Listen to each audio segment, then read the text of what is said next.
kiln विच में जॾहिं हई जन कुंडी कलन विच में कुंडी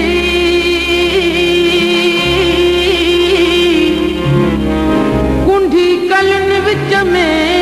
जॾहिं हई जन ओ मोटी मूं पिरयने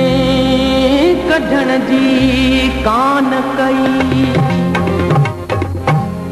ऊंद बिरह जी बहार लगी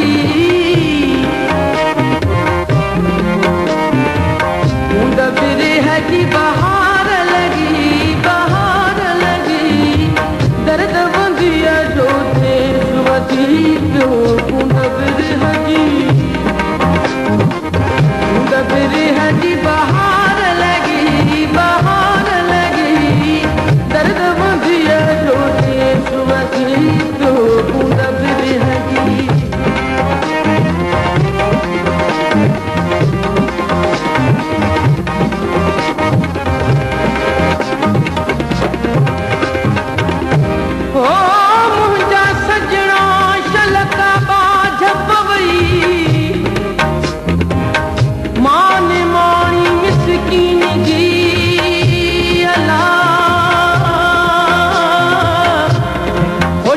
पवंदी बाज पिरनी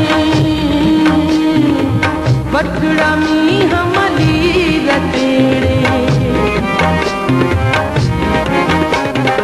ओ वठड़ा मी हमली रतेड़े वठड़ा मी हमली रते कोई कहानी जी का गुलजार लगी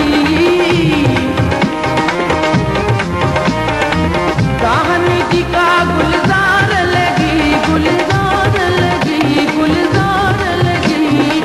दर्द बंदिया जो दे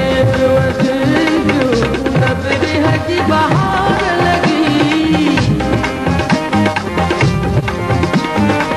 दर्द बंदिया जो दे बिरह जी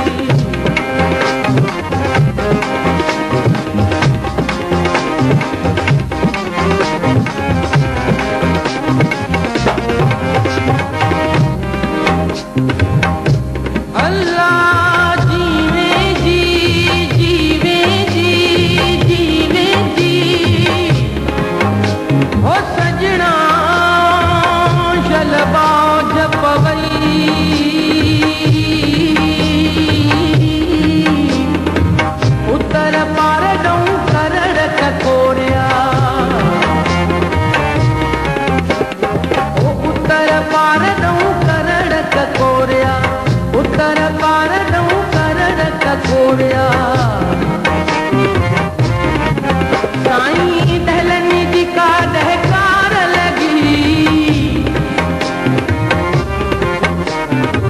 दहलनी जी का दहकार लगी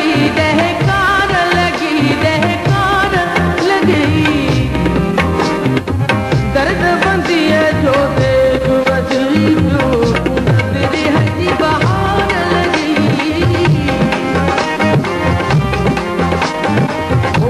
बिरह जी बहार लगी दर्द बंदिया जो दे वधी पियो बिरह जी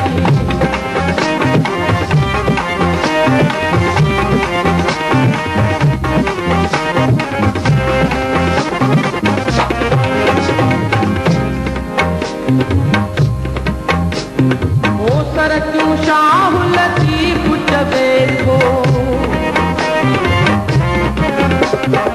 सर क्यों शाह